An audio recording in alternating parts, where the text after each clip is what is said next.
Magandang araw mga mamshis, mga katindera. So ayan, inventory time na naman namin dito sa trading post.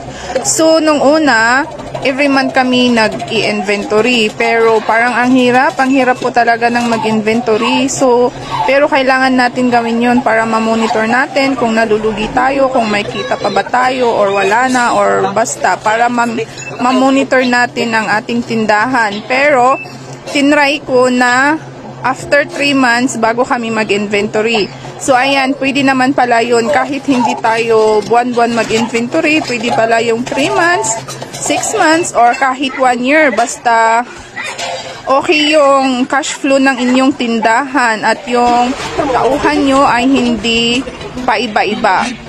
Dahil kapag paiba-iba ang tauhan tapos ginawa nyo yung 3 months, 6 months, 1 year bago kayo nag-inventory, hindi nyo na alam kung sino ang hahabulin nyo dahil hindi nyo alam kung sino sa kanila ang gumawa ng kababalaghan. Mga mamshes, so bago umalis ang inyong tindera ay dapat nakapag-inventory kayo bago umalit yung bago na tindera nyo. So, ang late-late ng tindahan na yan, pero inaabot kami ng 1 araw sa pagbibilang dahil kailangan detailed talaga yung pag-inventory. So, ayan, thank you for watching, mga mamshis. Panginoon, maraming salamat sa laging pagbibigay ng mga araw na puno ng blessings.